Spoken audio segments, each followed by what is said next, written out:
అన్నయ్య హైదరాబాద్లో ఇవాళ వాక్యం చెప్పడానికి అక్కడ మీటింగ్కి వెళ్ళారు కాబట్టి నాకు అక్కడ ఛాన్స్ వచ్చింది.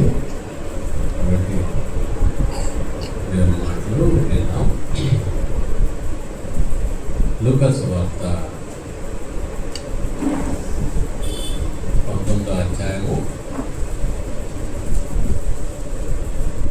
9వ వచనంలో ఒక మాటని మనం చూద్దాం.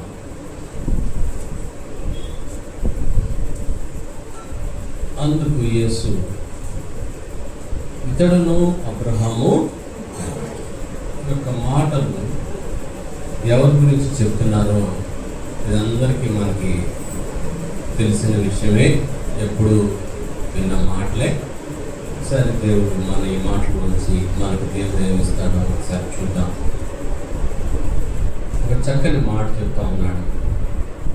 అందుకు యేసు ఇతడును అబ్రహాము. ఇతడు అంటే ఇక్కడ జక్కయ్య. ఎవరు? జక్కయ్య. ఈ యొక్క జక్కయ్య ఎందుకు అబ్రహాముకి కుమారుడు అనే విషయాన్ని ఈరోజు మనం చూసుకుందాం. జక్కయ్య గురించి మనకందరికీ తెలిసిన విషయమే. సమాజం పరంగా చూస్తే కనుక మొదటి 2 వచనాల్లో కనపడుతుంది. ఆయన సంచరించుచు ఎరుకో పట్టణంలో ప్రవేశించి దాని గుండా పోవచ్చుండెను. ఇదిగో సుంక గుత్తదారుడును ధనవంతుడనైన జక్కయ్య అని పేరు గల వాడు. సమాజ పరంగా జక్కయ్యకు ఉన్న లక్షణం ఏంటంటే సుంకపు గుత్తదారుడు. సుంకం అంటే పన్నులు. ఈ సుంకపు గుత్తదారుడు అంటే ఎవరైతే ఈ యొక్క పన్నులు వసూలు చేస్తూ ఉంటారో వీళ్ళందరి మీద ఇతను అధికారి. ఒక్కడే కాదు, ఈ ట్యాక్స్ కలెక్టర్లందరి మీద అతను అధికారి. సమాజంలో ఈ పన్నులు వసూలు చేసే వాళ్ళని వస్తున్నారంటే రండి టీ తాగండి, టిఫిన్ పెడతాం, భోజనం పెడతాం అంటారా? వీళ్ళని చాలా భయంకరంగా చూస్తారు. ఎందుకంటే సమాజంలో వీళ్ళు అవినీతి పరులు. సమాజంలో వీళ్ళు ఎందుకంటే ఒకటి, వాళ్ళు మన దగ్గరికి వచ్చి ఏమంటారంటే మీకు వేసే పన్ను ఇంత ఉంది, మీ పన్ను 2000 అవుతుంది, దాన్ని నేనేం చేస్తాను తగ్గించు అనగానే మనం ఎగిరికి అంతేద్దాం అనుకుంటాం. అయితే మీరు నాకు ఎంత ఇవ్వాలి అంటారు. ఒకటి, వారి యొక్క అవినీతి ఎలా ఉంటుందంటే ప్రభుత్వం యొక్క డబ్బులు వారు చేరకుండా అడ్డుకునేవాడు. ఆ 2000 మనం కట్టేస్తే ప్రభుత్వం దగ్గరికి వెళ్తుంది. ప్రభుత్వం వారు మనకు చేసే పనులన్నీ కూడా ఆ పనులతోనే చేస్తూ ఉంటారు. ఆ యొక్క ప్రభుత్వానికి చేరవలసిన సొమ్మును వారు చేరడం. రెండోది, ప్రభుత్వాన్ని వదిలే ఇబ్బంది పెట్టారులే అనుకుంటాము. ప్రభుత్వంతో పాటు వాళ్ళు ఏం చేస్తున్నారు, మన దగ్గర కూడా డబ్బుని. కాబట్టి సమాజ పరంగా సమాజంలో అతడు అవినీతి పరుడు. అంతేకాకుండా భయంకరంగా ధనవంతుడని చెప్తున్నాడు ఇక్కడ. అవన్నీ కూడా అవినీతితో సంపాదించిన డబ్బు. కాబట్టి సమాజంలో అతన్ని ఎలా చూస్తారో మనకు తెలుసు. రెండవ విషయంగా చూస్తే భౌతికంగా శారీరకంగా చూస్తే అతని గురించి చెప్తా ఉన్నాడు. యేసు ఎవరో అని చూడకూడదు కానీ అతను ఏమయ్యాడంట, పొట్టివాడైనందున. ఏమేముందా? పొట్టివాడు. ఇక్కడ యూదులు వారి యొక్క చరిత్ర చూస్తే కనుక వారి యొక్క ఎత్తు కనీసము 5-11 ఉంటారంటారు. 5 అడుగుల 11 అంగుళాలు ఉంటారు. నేను కూడా అంతే ఉంటాను. అంటే నా అంతే. అంటే సామాన్యంగా ఎవరన్నా తక్కువ హైట్ కనపడ్డారు అంటే వాళ్ళు 5 బల్బు ఉంటారంట. అంటే అందరూ కూడా చాలా ఎత్తర్లే. అయితే ప్రభువు ఎరుకో పట్టణం చూస్తూ ఉన్నాడు. ఎరుకో పట్టణం మీద నుండి వెళ్తూ ఉన్నాడు. అక్కడ అందరూ యూదులందరూ ఆయన చూడబోతా ఉన్నారు. ఇతను ఎక్కడ ఎరుకోవాడు కాబట్టి ఆయన పుట్టివాడు. కాబట్టి అంతమంది ఆ ఎత్తు కలిగిన వారి ముందు అతను ప్రభుని చూడలేడు. ఇంకా ఒక రకంగా చెప్పాలంటే భౌతికంగా ఆయన ఎత్తును బట్టి రకరకాలుగా మన భాషలో కూడా మాట్లాడుకుంటూ ఉంటారు. ఆ పుట్టితనాన్ని ఒక జబ్బుగా మాట్లాడుకుంటారు. ఆ స్థితిలో ఉన్నాడు. మూడో విషయంగా చూస్తే కనుక ఆత్మీయంగా చూస్తే కనుక ప్రభువు ఆయన పిలిచాడు, చెట్టు దిగాడు, తీసుకొని చెక్కయ్య నేను మీ ఇంటికి రావాల్సి ఉన్నది అనగానే ఇంటికి తీసుకెళ్తా ఉన్నాడు. తీసుకెళ్తున్న సందర్భంలో అక్కడ బ్రేక్, అక్కడ వారందరూ కూడా మాట్లాడుతూ ఉన్నారు. ఏమనంటే పాపి అయిన ఈయన పరిశుద్ధుడైన దేవుడు ఎలా. కాబట్టి ఆత్మీయంగా చూస్తే కనుక అతను పాపాత్మ. జక్కీలో సమాజంలో మంచి పేరు లేదు. భౌతికంగా చూస్తే కనుక అతను యూదులతో శారీరకంగా చూసుకుంటే కనుక అతను పొట్టివాడు. మూడోది ఆత్మీయంగా చూసుకుంటే అతడు. ఇవన్నీ 3 లక్షణాలతో ఉన్న ఆ వ్యక్తి అబ్రహాం కుమారుడు ఎలా అయ్యాడు అనే విషయాన్ని ఒకసారి మనం చూసుకుందాం. అపోస్తుడైన పౌలు రోమీలకు రాసిన పత్రిక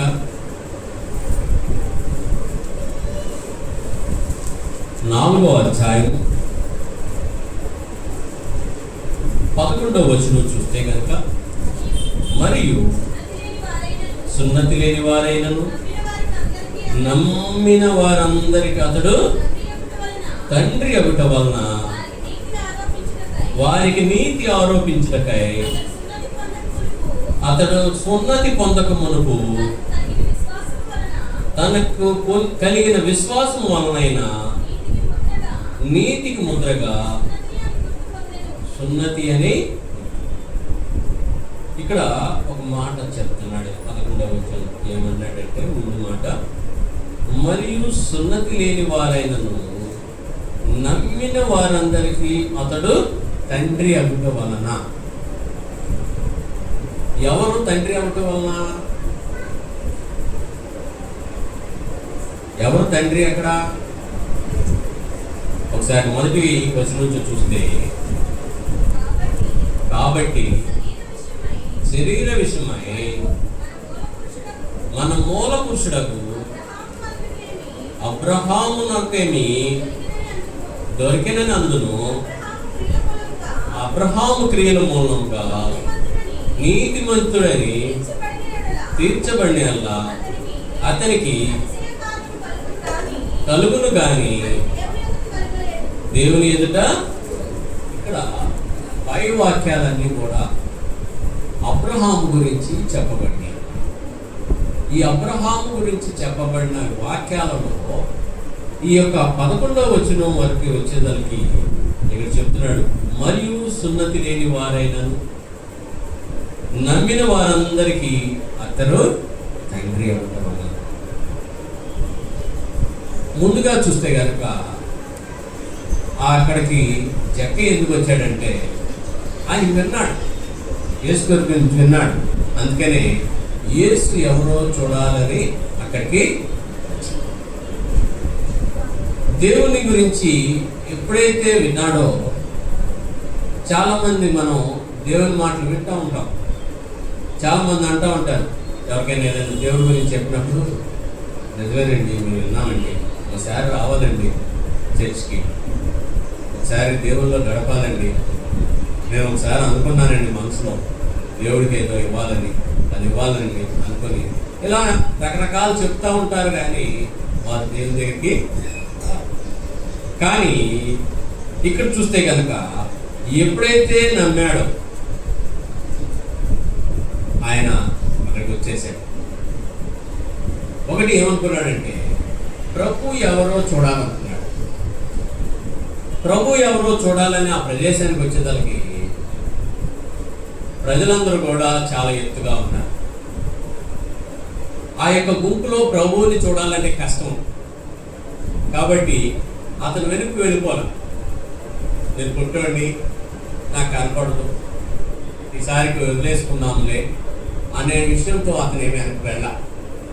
అతను ఏమయ్యాడంటే, అతను ఎవరో చూడాలని అతను ఏం చేశాడు, చెట్టెక్కి దేవుని మీద నమ్మటం అన్నమాట. అందుకనే ఇక్కడ 11వ వచనంలో చక్కని మాట, మరియు సున్నతి లేని వారైన నమ్మిన వారందరికీ అతడు. ఏంటి నమ్మటం అంటే, మనకి ఆదికాండము 15వ అధ్యాయం 16వ వచనంలో చూస్తే కనుక సార్ చూడండి. ఆదికాండం 15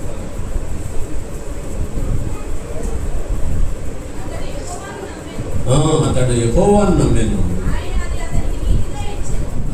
ఆయన అతనికి. అబ్రహాము దేవుని నమ్మెను, అది అతనికి ఎలా అనిపించిందంట.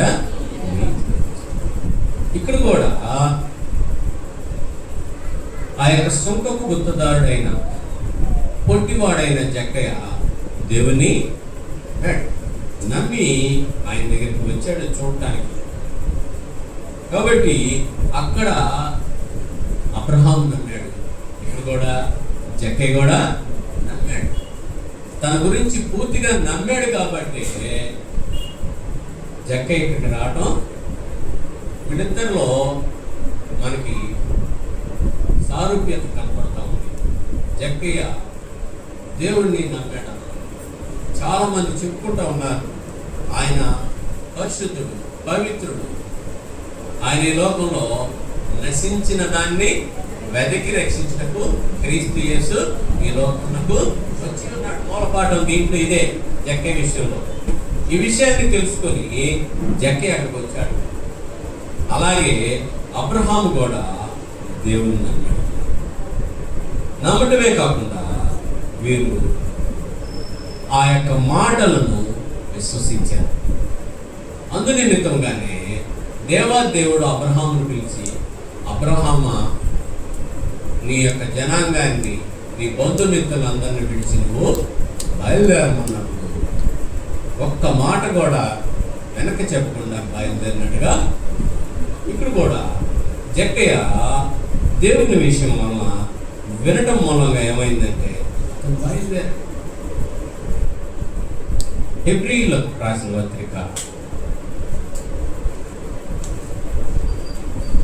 11వ అధ్యాయం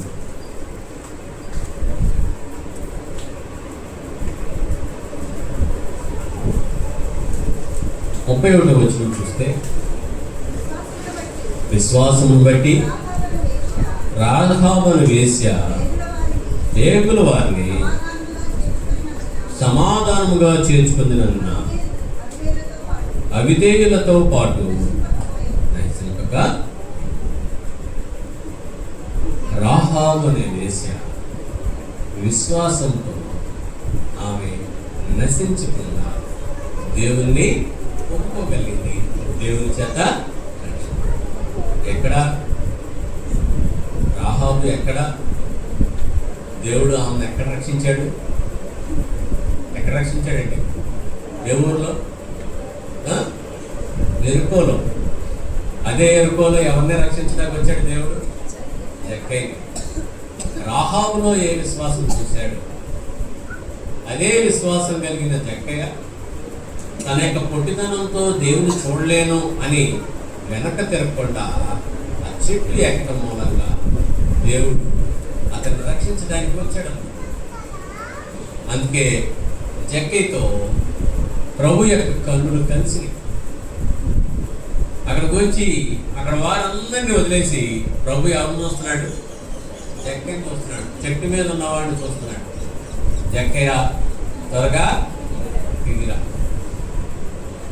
దేవుని యొక్క విషయాలు మనకి కనపడతాయి.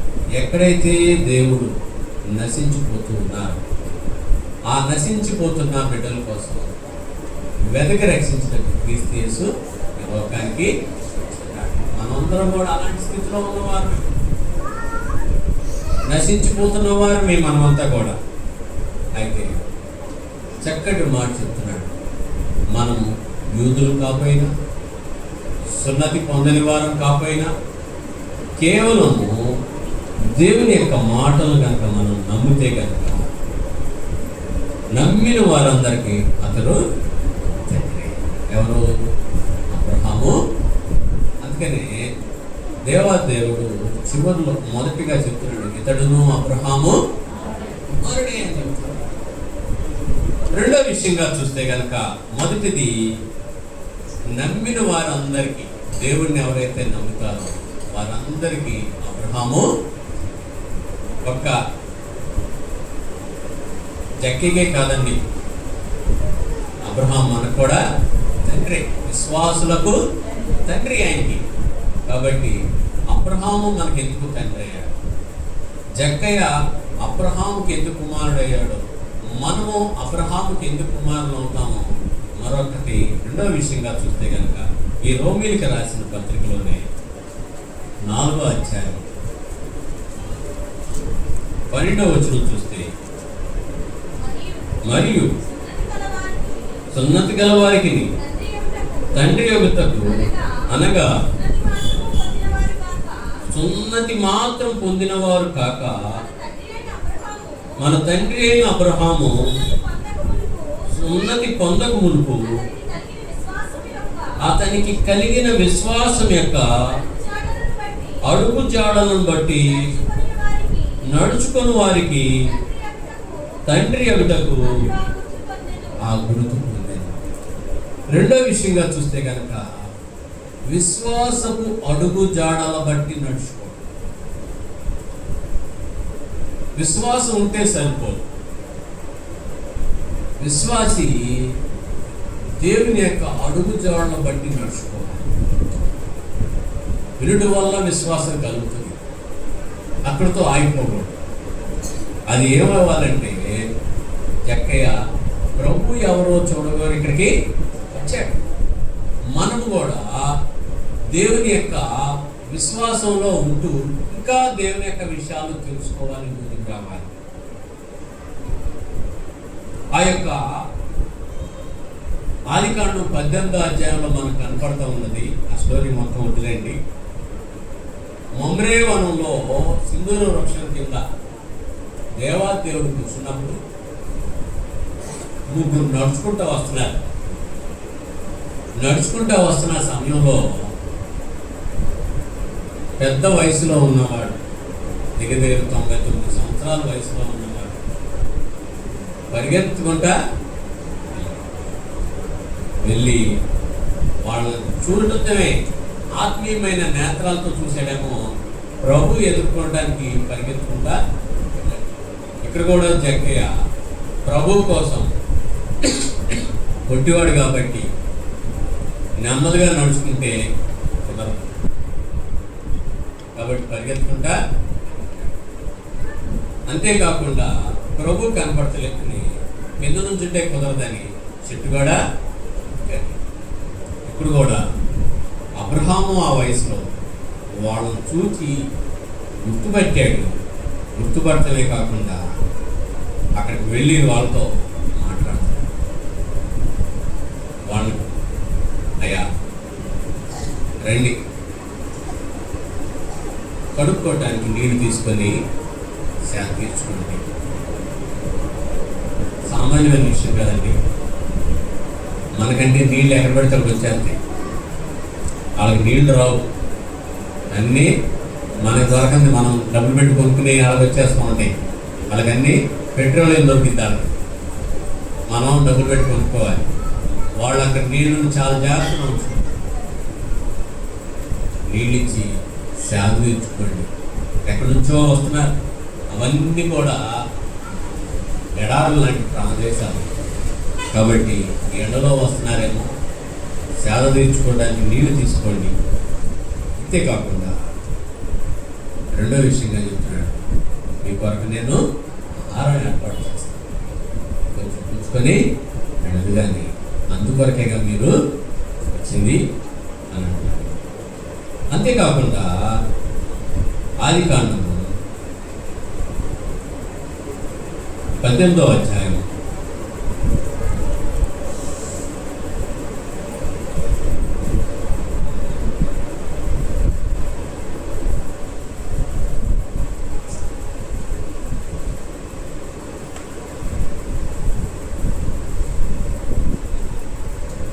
5వ వచనం,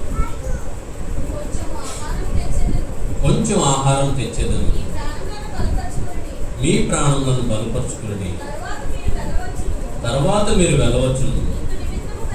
ఇందు నిమిత్తము కదా మీ దాసుని యొద్దకు వచ్చితిరని అనెను. వారు నువ్వు చెప్పినట్లే చేయమనగా. ఇక్కడ చూస్తే కనుక ముగ్గురిని ఆయన మాట్లాడుతూ ఉన్నాడు. ఆ మాట్లాడుతున్నప్పుడు ఆ ముగ్గురి యొక్క మాటలు అబ్రహాము యొక్క మాటలు ఏకీభవించినాయి అన్నాడు. అబ్రహాము వారి యొక్క ఆలోచనని, వారి యొక్క కోరికని విశ్వాసంతో చూచాడన్నమాట.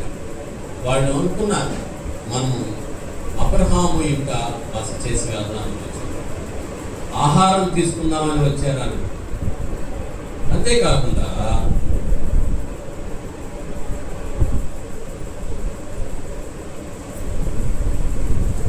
మూడవ వచనం చూస్తే కనుక, ప్రభువా, చాలా వారిని చాలా చక్కటి మాటతో మాట్లాడతారు. ప్రభువా, ఎంతమంది వచ్చారు? ముగ్గురు వచ్చారు. ముగ్గురిని ఎలా పిలుస్తున్నాడు? ఎవరై ఉంటారా ముగ్గురు? ఎవరు? తండ్రి, ముగ్గురు ఏకీభవించిన వారు, ఏకాత్మతో ఒకే స్వరంతో పిలుస్తా ఉన్నాడు ముగ్గురు కలిసి, ప్రభువా. అంతేకాకుండా వారిని ఎదుర్కొన్నప్పుడు ఎలా ఉన్నాడంటే 99 సంవత్సరాల వయసు అప్పుడు పాదాల శాస్త్రంగా. ఇక్కడ కూడా ప్రభు ఈ యొక్క జక్కే ఇంటికి వచ్చాడు, జక్కేని పిలిచాడు, జక్కే దగ్గరికి వచ్చాడు. ఇంకా ఒక 2 నిమిషాల్లో జక్కే ఇంట్లోకి ప్రభు కాలు పెట్టబోతున్నాడు. ఈ సమయంలో అక్కడ ఉన్న శాస్త్రులు, పరిచయాలు అందరూ కూడా ఒక మాట మాట్లాడారు. ఇలాంటి పరిశుద్ధుడైన దేవుడు పాపి అయిన ఈ జక్కే ఇంట్లో ఎలా? ఈ మాట వినపడగానే జక్కయ్యకి ఒక్కసారి పొంగుతున్నట్టుగా అనిపించింది. అప్పుడు దాకా అనుకున్నాడు, ప్రభుయే కదా నా ఇంటికి వస్తానన్నాడు కదా అనుకున్నాడు. ఎంతలోకి ఆయనకు కావాల్సిన ఆహారం ఏర్పాటు చేసేస్తాను, డబ్బు ఉంది కాబట్టి డబ్బుంటే ఏదైనా చేయొచ్చు అని ఆలోచనతో ఉంటే అక్కడ ఒక మాట అన్నాడు, పాపి అయిన ఈ నింట ఎలా?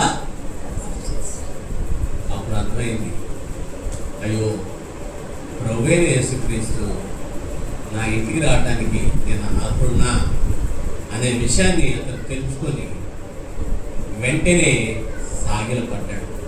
ఆ సాగిలపడటం అంటే శారీరకంగా అబ్రహాము సాగిలపడినట్టుగా కాకుండా తనలో ఉన్న ప్రతిదాన్ని కూడా దేవుని దగ్గర ఉన్నాడు. లూకా సువార్త 18వ అధ్యాయము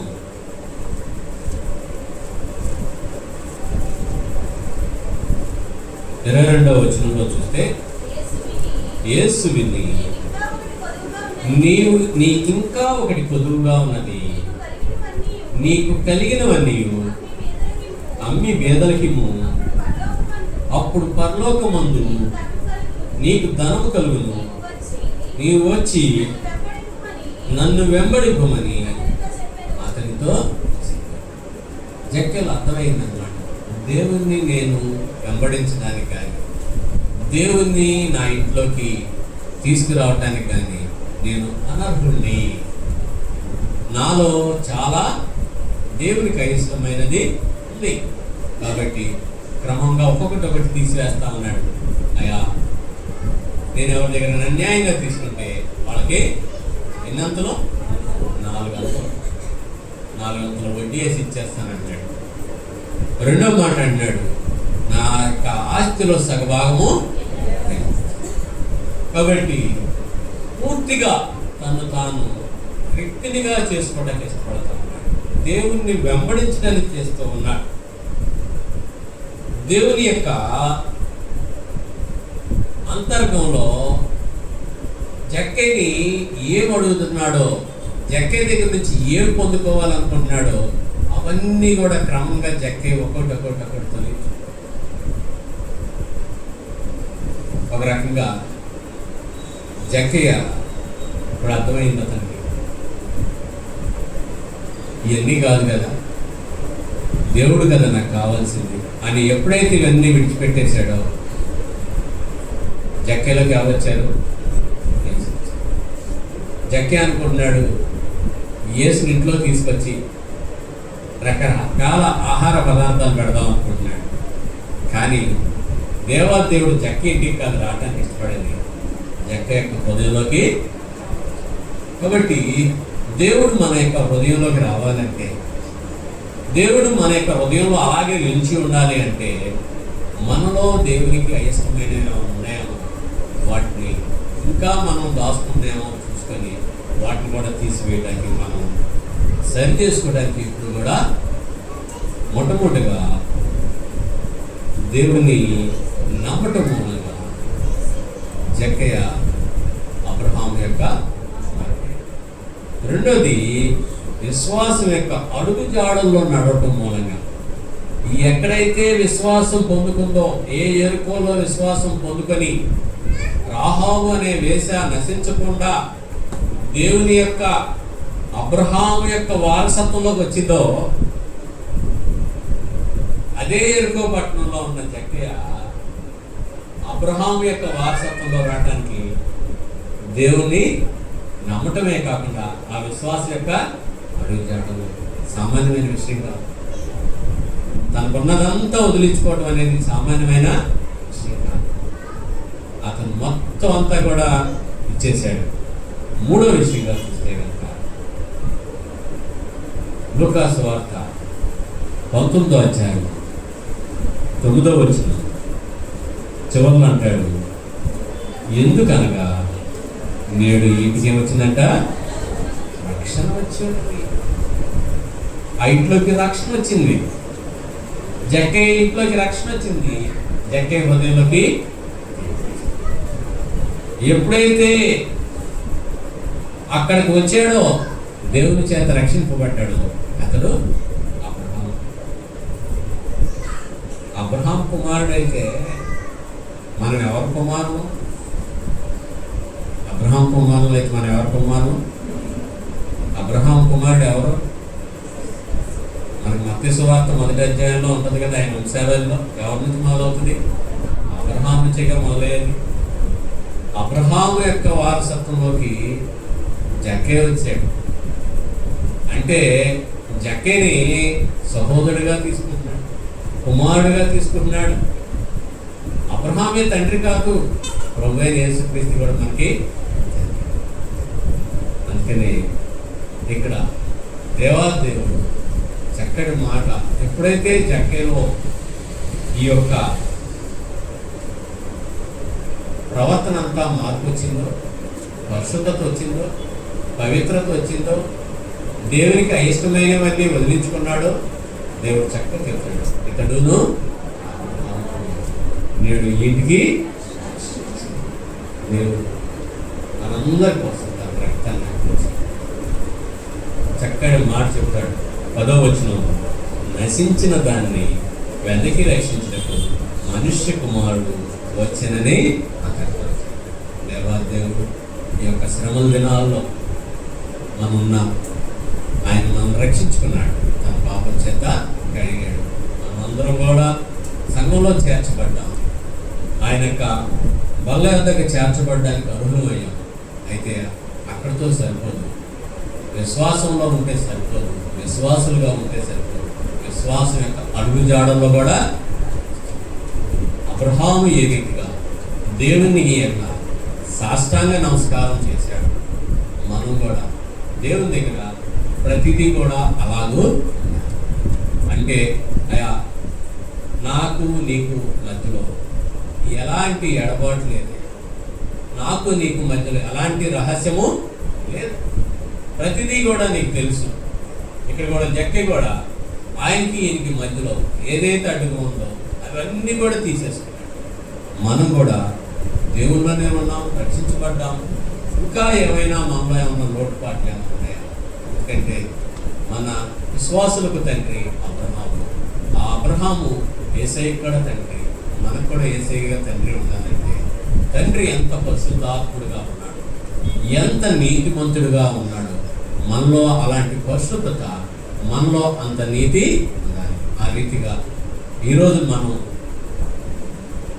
ఇతడును మనం కూడా ఎలా ఉండాలంటే నేనును అబ్రహాము కుమారుడిని, నేనును యేసయ్య కుమారుడిని అనే విధానంలో మన యొక్క ఆలోచన తలంపు ఎప్పుడు కూడా ఉండాలి.